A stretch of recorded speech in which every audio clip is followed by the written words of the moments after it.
Your path is to reduce, your cancer, to not just reduce the harm of your cancer, it's to get rid of it. But you have an addiction, okay, well, according to Bonnie Henry, you'll never recover, so here's your safe supply, and when you die, you die. That's what's happening under all of our watch. And we haven't hit the streets yet, in anger. You know what I mean? And that's what we need to do, because I guarantee you, if the doctor told you about your cancer, diabetes, and everything else, I'll just keep smoking, and you don't got money to pay me to help you recover, so just leave. We would all be in a revolt. So we just need to consider that. That's what's happening to our loved ones that have addiction. It's what happened to me. I got rescued. I went to Three Bridges in the west end of Vancouver when I started to really get in trouble. And I was told about this was 17 years ago, so it's only worse now. I was told about this harm reduction thing. I just didn't know what was going on. I'm not a professional patient. I've never had a counselor. My drug of choice was crack, and I just didn't know what was going on. But it was all of your fault. It wasn't my fault. So that's the only thing I knew. It's just the world screwed me, And some guy in a 12-step program accidentally, said the right thing at the right time, showed me how to get into detox, and I went to treatment. And that doesn't exist anymore, because that guy who worked with the detox would get in trouble for sending me to a 12-step meeting. So that doesn't happen anymore. And I probably just be on safe supply or something. So it's gotten worse, and I think the only thing that we can get out of this is vote for the right people. Don't be fooled by headlines. Treatment in BC is not what you think it is. And learn about a recovery-oriented system of care. It's an ecosystem of all of us working together. It's all of us, from healthcare to doctors to community centers to cities, all working together to provide a system that always helps somebody move forward. So this notion of meeting people where they're at is killing us. It's meet people where they're at and always push them into a direction that leads to better health. And that's what Portugal did. Portugal, at every step of the way, intervenes to help you improve your life. They never leave you where you're at. And that's how Portugal got over their overdose crisis. Thanks.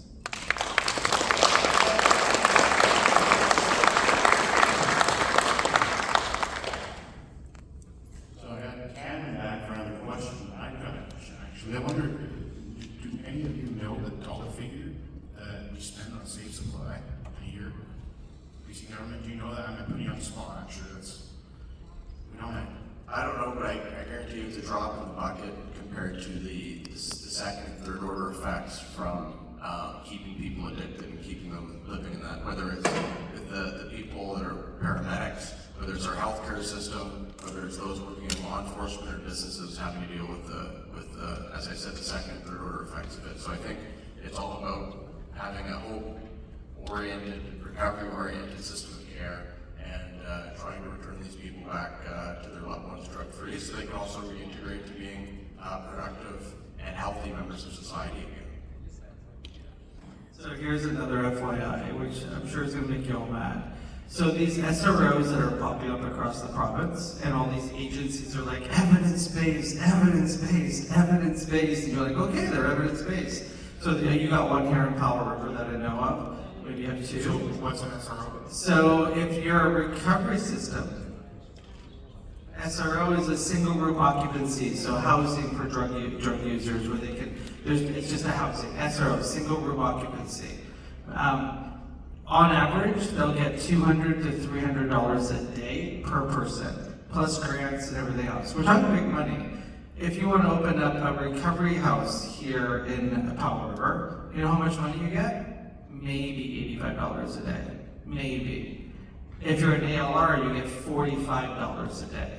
So, what's evidence-based? You do the math, right? So if I'm an agency that's all about the money, I'm going to be opening up SROs all over the place. $200 to $300 a day compared to a recovery bed, which gets between $45 to $85 a day from the government. So that's why we're in this system. All these huge nonprofits that are like in the $80 million range all went down the SRO lane because it's huge money. Like, why wouldn't you? I mean, it just makes math sense. So that's why there's so many SROs popping up, because of the amount of money that nonprofits are making off of them. Not all of them are nonprofits either. Got another question here too. And they're all safe supply questions. While we have everybody sort of in the room still, I'd like to run another experiment with some polls, because I love having everybody together. Can you put your hand up if you remember this happening in Powell River 2 years ago? Do we have these people here in Powell River that are on the streets stealing things out of our yards? Do you everybody? Nobody has that problem here, really? Okay, how about 4 years ago? How about 6 years ago? But not as much. It's interesting. Not So, as much. I wonder what happened 6 years ago. I have another question out here.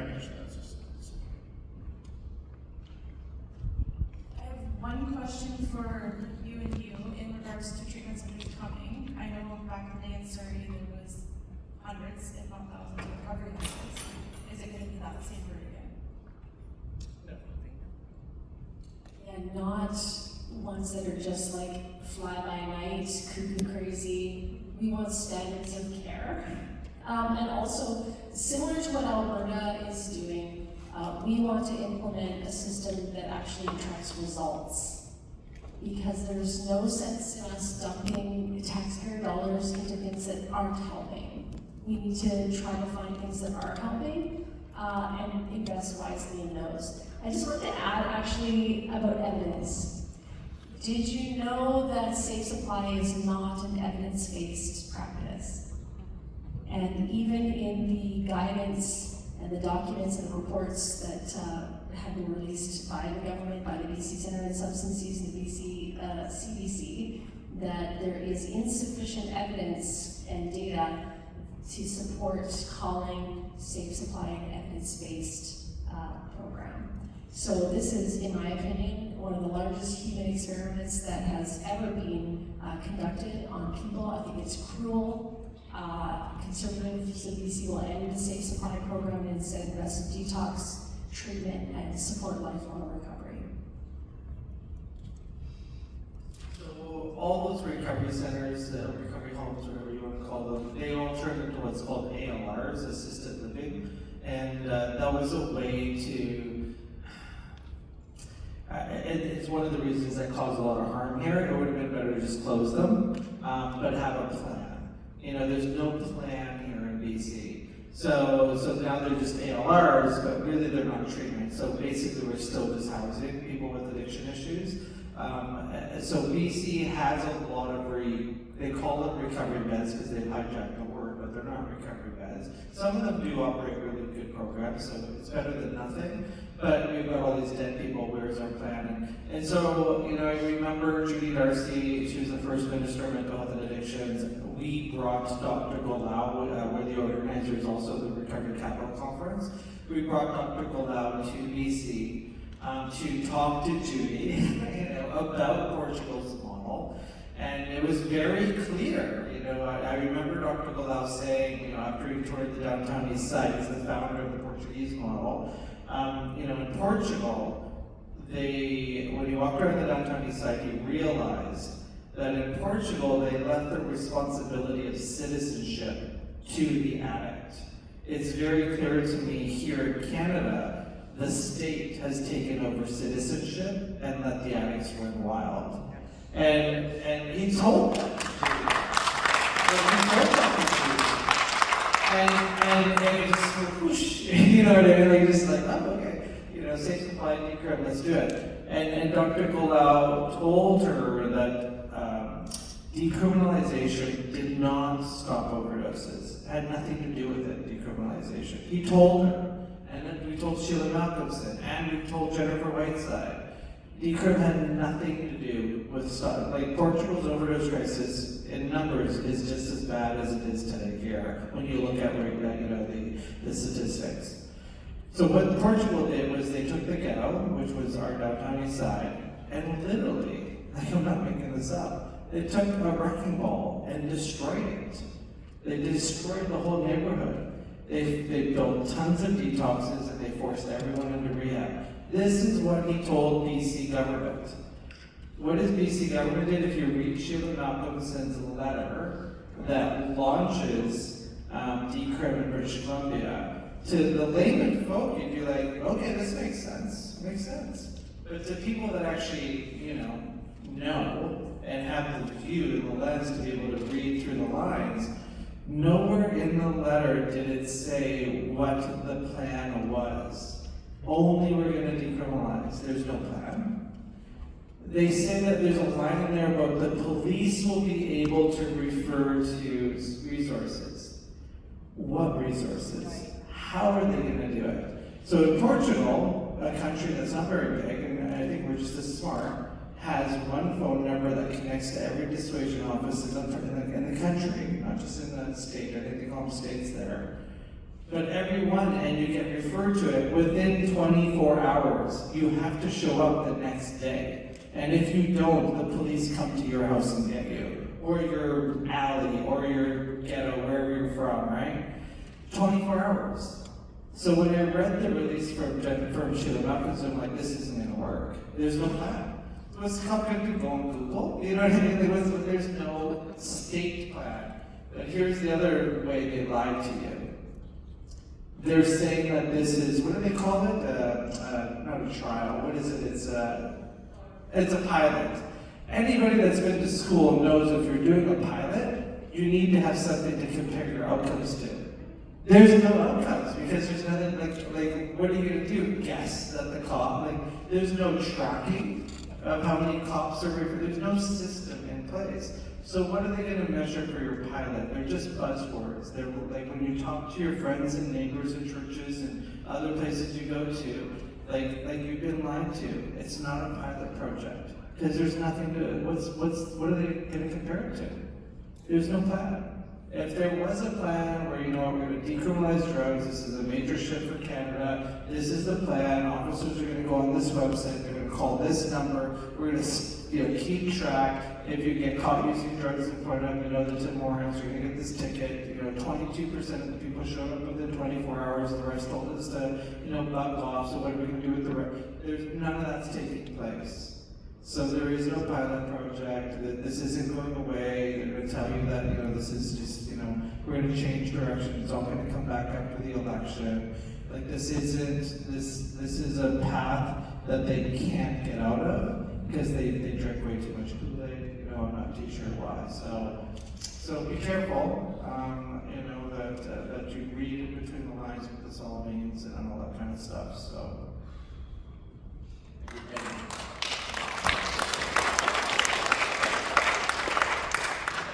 You mentioned, there's no outcomes that they're measuring the pilot towards. Eleanor, you mentioned safe supply, there's no evidence for this, and that's because everything that this government does, provincially, everything the government does federally is all about ideology. They've decided what they want to do for ideological reasons, whether it's they just have this ingrained belief that everybody should be allowed to use drugs, and that's just how they view the world, and that's the policy. And exactly, and everyone else in society has to bear the consequences to it. I just wanted to make a point. I don't know if anyone's seen Vancouver is Dying. Except was talking about. So that was the prequel. You mentioned the SROs, and during that, the making of that film, it was included in the film. We interviewed someone who went through last door recovery with Cody. Yeah, and he had one of these moments. He was living on the downtown east side for 3 or 4 years, I think. And just maybe a year or two before we interviewed him, and he had this moment of clarity, and I think someone had kind of come and rescued him or had a talk with him, and just at the right time, he got inspired to go to a detox program. I think it was like a 21-day detox program, a detox off of drugs, but as you can imagine, someone in that position had burned a lot of their bridges, so the government said, okay, we got a place for you to stay, and sent him right after he'd been detoxing, and detoxed for 3 weeks and gone through the withdrawal, right to one of these SROs where everyone in the building was using drugs, and he said, I think it was within 15 minutes, somebody knocked on his door, trying to, might be selling drugs, I think they offered him a free sample. He said no, half an hour later someone else knocked on his door, tried to get drugs, he said no, within 24 hours he was back using. So that is the insanity in the. He went to we call it concierges, they have the front desk They have a front desk in these SROs. So he went to the front desk of the SRO and said, hey, like, people are trying to sell me drugs. And they actually told him, well, like, what'd you expect? And like, it was just this, like, state of, like, what's your problem? And like, go back to your room. And he ended up using. And this is someone that we just obviously spent taxpayer money on to detox in their moment of clarity and then sent them right back into this pit of drug use, essentially. Hi, thanks for being here. We enjoyed the film. I have a personal investment in this because I have a family member that suffers with addiction. And what's really bothers me is that they expect people to want to go to treatment. There's no way in hell he could ever make a rational decision to go to treatment. And so I'm all for enforced treatment. Also, we talk about giving out the safe supply of drugs. They also, the government is buying their drugs, their street drugs, because he's on a disability. Most of them are on disabilities. And yeah, I know it's a disease, it's a terrible disease, but we're absolutely enabling it by giving them, you get $500 a month you can spend on drugs. So, anyway, I don't know what you can do about that, but and treatment definitely has to be at least a year of not being on any drugs. And there needs to be a follow-up, and they need to be trained in some kind of job so that they can feel like they're part of society and be a contributing member of the society. And I think they all want that in some way, but they're just too sick. They're really, really sick people, and we just let them live on the streets in such despair. I'll tell you a very interesting and an eye-opening experience I had making the two documentaries is every single addict and recovery that I spoke with said that if when they were living on the streets, 5 years ago, 10 years ago, 15 years ago, and the programs were in place then that exist today, i.e. free drugs being handed out, and basically an open door to use as much as you want, however often as you want, they would either still be living on the streets or they'd be dead. Every single one told me that. And yet that is the exact approach that the BC government is and supported by the federal government is currently pursuing. Do you want to talk about the involuntary?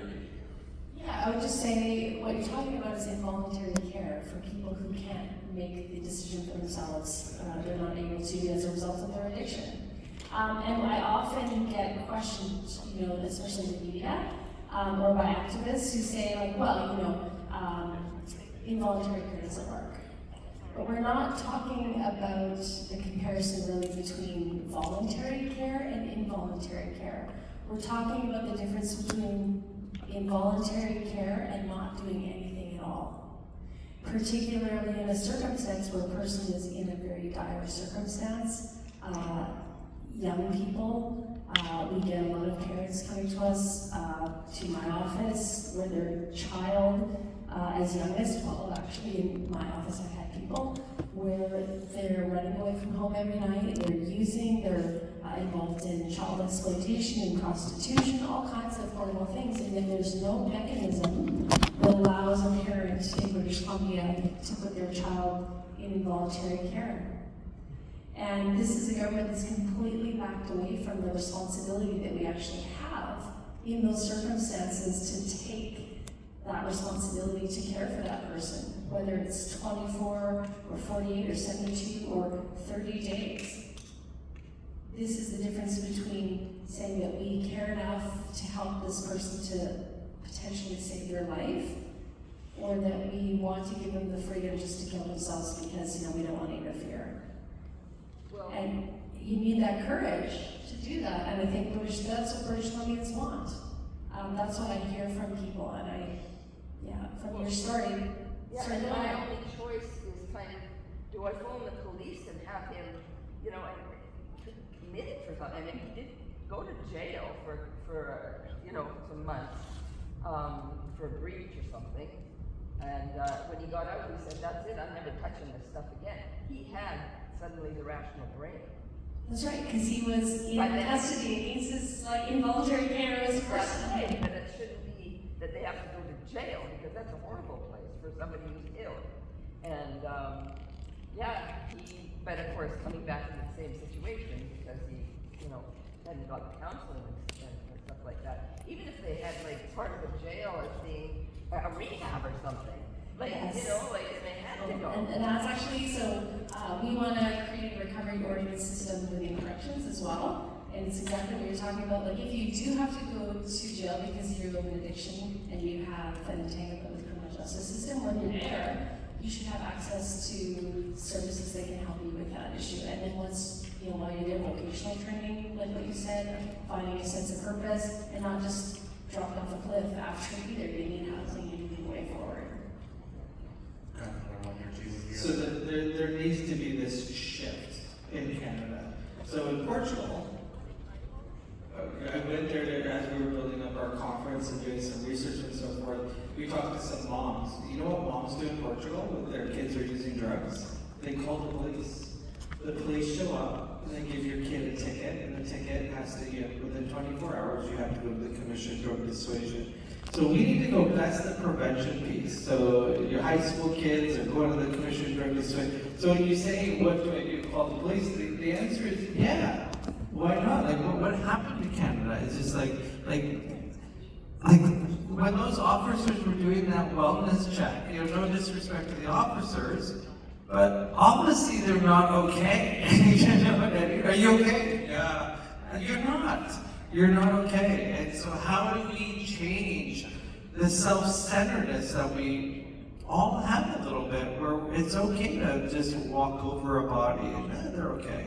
Like, something's happened here. That doesn't happen in a lot of European countries, you know, and that's what they do in Portugal. So when you said that, it triggered that. I remember the mom saying, "Hey, yeah, call the police. You call the police if your kid's using drugs in Portugal." So the other thing too is, most addicts aren't homeless. The ones that are homeless are the ones that cause us, you know, why we're all in this room right now. And so we really need to go deeper. It's like, what really is, you know, our relationship with substances, and what is our relationship to the not wanting to not drink or use drugs and cannabis and all that kind of stuff. So we need to go deeper, because it's like we're worrying about addiction when it's too late. You know, it's cost a lot of money and a lot of energy to get somebody who's on the grips of the streets out. So like, I had a really good job because my boss was sober. I don't know. And she's like, you know, I'm in recovery like 15 years at the time, and then she got me. So, like, I do a lot of conferences, and get a load of this. This is how we are, and I'll stop talking pretty soon. So I go to this occupational health conference.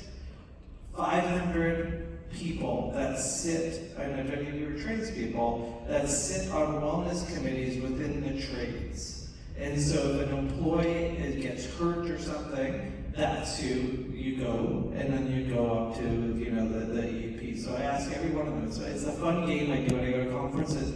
So what do you do when you find out your employee's using crack or heroin or whatever? Everyone just, that doesn't happen, you know, and we just send them to the EAP. It's weird. It's just like, well, who the heck is going to go to you with their drug problem? So they become a liability, they get fired, they get lost, they disappear, no one sees them again, or Johnny's gone again, and those are the ones that you end up seeing in the tents and all that, because they had a really bad return to work or workplace. So we're not ready to talk about this until we actually get into every conversation, because there's a government website called Stop Overdose or something, right? The word recovery is nowhere on the website. Nowhere. I've even told them, like, why isn't it there? We're afraid that you don't use alone billboards all over the province, but you have no posters saying, hey, you can recover and stop using, and nothing like that. So we have to go deeper. So I'm sorry about your son. I think it's a son, and it's horrible. I hope you are part of a parents group, Al-Anon, Nar-Anon. You know, the gig is up. As a family member, if you have a loved one using drugs, I'll tell you what the worst thing to do. I mean, the best thing to do, worst thing for them, is go to Al-Anon or Nar-Anon. Because the gig's up, you know what the lies are, you know what the manipulation, it's all unraveled there and all that kind of stuff. And so a drug user would be like, oh shit, my mom knows that, I'm lying to her, all that, I'm not gonna kill myself today, and all that kind of stuff. And we really get into deep conversations, because addiction is dirty, it's messy, we do horrible things when we use drugs. Like, the stigma piece needs to stick around. Like, I wrote my name on a ton of my mom's checks when I was using drugs, and, I made it her fault. That's the kind of stuff we did, right? And so, don't be fooled by the manipulation that goes on with addiction. So if you have a loved one, get help for yourself, because you're not going to help somebody if you don't have the tools necessary to deal with the manipulation, the lying, the trickery of addiction. So he actually lives with me. Okay. Now, as a ex-drug addict, would you suggest kicking him out or having him removed from the house? I'd have to have him. And kids, I can't answer that. It's case by Not- case, yeah. it's not- I mean, you can go on both sides. An intervention is either going to save somebody, and then you go to another group, and interventions kill somebody. Tough love, enabling.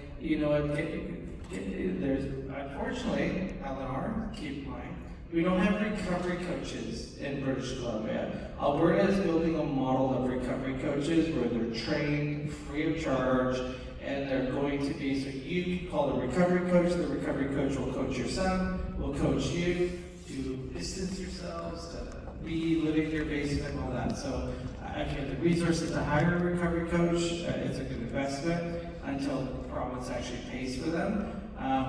If you use a recovery coach, make sure they're not affiliated to a treatment center, because then you get into this weird dynamic where they're just a business route for some private treatment centers, so keep your lookout for that. Interventionists, if they're connected to a treatment center, will go the other way, so that way they can refer all different centers.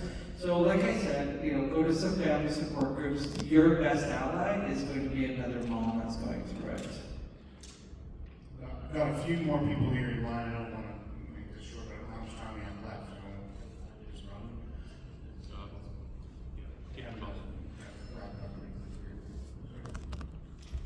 I just want to say your documentaries are the best.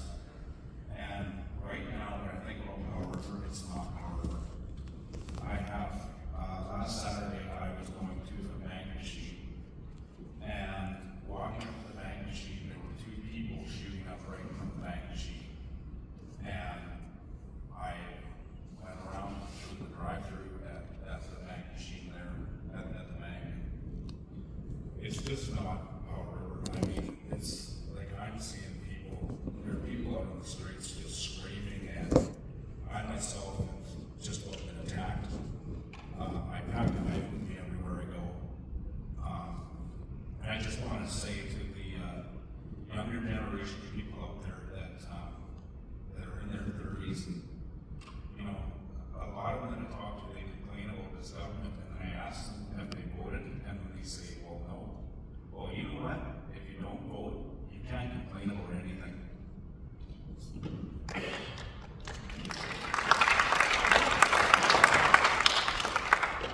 I just want to say thank you to people who shared their stories about drug addiction. My husband and I are going through this hell with our child. And we had to cut him off because he so upset that he stole off us. And drug addiction is a sickness, and it doesn't only affect the drug addict. It affects the families. It literally has destroyed my family, and I'm devastated for our child. My mother's heart was broken, and a corrupt, liberal, socialist government is feeding our children, our youth, our future these drugs. And I don't know someday if I'm going to get a phone call. If he's alive, and it's Beyonce. She's on this hard candy too. And I'm worried the city, because we all need to band together to save our children, to get them in some sort of drug center that will teach them everything from life skills, right up to job training, so we can open our doors to our loved ones instead of having to shut them against them. And Aaron, thank you for coming to Powell River, because small communities often get left in this open nest. And we're here in bringing another housing for homeless people that are addicted to drugs. And we just don't, as a community, we can get the support, to back them, and not only us in the community. So thank you very much.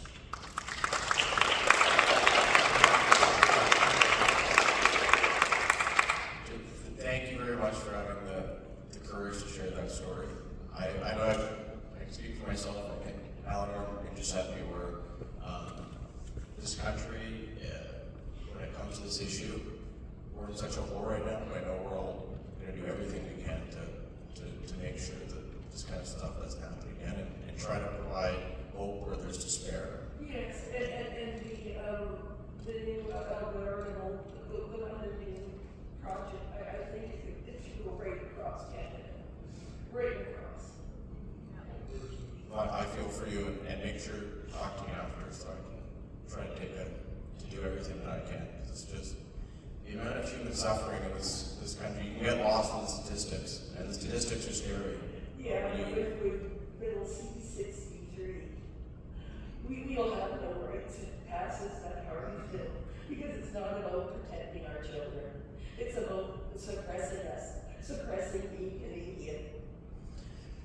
The only other thing that this just reminds me of that I think is so important for everyone to remember, when you see the numbers with how many people are addicted, when you see the numbers as far as overdoses, that every single one of those, every single number is not just a statistic, it's a person. Every single person is a family and a community around them, and the amount of suffering reverberates out, and it's just, thank you so much for sharing your story and for coming here today.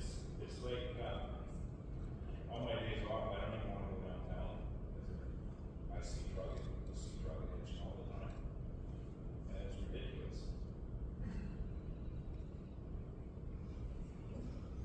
I've got one more back here for you, I think there's one more now. I'll ask a question, if that's okay? Yeah, go ahead. Absolutely. I just appreciate so much taking the time to do the things you do. It's awesome. I grew up in this country, born in Montreal. When I was 13, I was already doing LSD. Okay. I ran away from home when I was 13 years old. And a couple of friends and I decided to hitchhike across Canada. I did that. There's drugs all over the way. At that time, Pierre Trudeau was the leader. And he was a nice guy. He was supporting all these halfway houses. We could just find a house and go on his radar. We could go out here and go on. And so by the age of 15, I was already pretty messed up. I got kicked out of school in grade 7. Never went back again. I'm a very messed up kid. But you know what? As I was traveling through this country, I remember hitting Ontario, and 3 guys were hitchhiking, and police officer stopped and said, "Where you guys staying tonight?" And I said, "I don't know." He said, "I'll give you a place to stay." Put us in his cell, prison cell, and slept there. He said, "I'll wake you up in the morning for breakfast." And we were like, "Wow, cool." No. He wakes us up 6 o'clock, and says, "Okay, guys, get going. Where's breakfast?" I was just kidding, man. There's no breakfast. And anyways, that was, amazing. And I remember hitchhiking through Saskatchewan, and this older couple picked us up. And they took us home, and they fed us. And they just like loved us, And it's like going through Canada and meeting Canadians that actually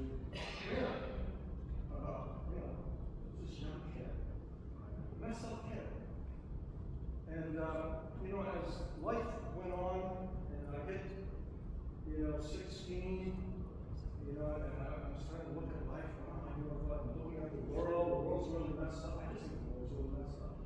I think the world really ripped me out. Okay? So here I am again on this journey, and I end up again out in British Columbia. I'm looking for work, and there's like tons of us looking for work. We can't find work nowhere out there. And I get to hear this thing about Fort McMurray. So you just see, like, 10 of us just heading for Fort McMurray for a job. I get to Fort McMurray, this is amazing. Because here's a kid that doesn't have even a high school education. And at the time it was Premier Logan. And he was offering free trades to anyone who wanted. So I enrolled. And it's amazing because they asked me, what education was it? Grade 7. You need grade 10. And they said, well, we'll help you get your grade 10. So I got my math and my English, and helped me do it in 3 months. And then I went to carpentry school, and I got my carpentry. And you know what? I got out of that school, and I'm still doing drugs, but I'm starting to get focused. There's more meaning to life. And I started my own business. And I've been running my own business ever since. And I haven't been doing drugs for a long time. I met this amazing woman, had 4 kids. I got straight. And just like life got meaning. And I think, you know what? The next government that gets in, I pray to God that they make some good choices. Because the government we got in, both this province and in Ottawa, are pits. Corrupt. So, Corrupt. I know we can't say Communist. that, Yeah. but, so, you know, thank you that you're willing to step up to the plate. I'm good with going on. You know, it's amazing. I did a job for customer, and it was a customer here. We renovated their house, and I got to talk to them. They come from the riding on the kid's home, and they said, yeah, he came and knocked on our door, and it affected them. You know, they left them wrong. And I said, so who did you vote for last time? She said, Trudeau. I said, really? Why? Because he's such a good-looking guy. Just a matter of death. I think she's thinking maybe she's going to be So here's what I'll give you. Canadians are still good though. I landed at the Shingle Mills pub. The taxi was taking forever to the point where I was just like, do I need to call them again? And just so you know, people that live here in Powell River are amazing. The waitress was getting off her shift and she's like, you've been here a long time. Do you need a ride into town? And I was just looking at her, I'm like, I love small towns. So, you know, Powell River still has some nice, genuine people. And she gave me a ride. The taxi wasn't even on its way. So I was able to make it here. So then I had to text that to my coworkers back in, you know, Mino, Vancouver. You won't believe it. I just got a ride from the waitress and she didn't even want any money. So she told me about this ice cream shop that I would kind of want to try. So anyway, I just thought about that. I was just like, you know, even as an addict when I was new in recovery, I had this mentality like, the world sucks, you suck, everybody sucks except me. And I came to the place where it's just like, no, I suck.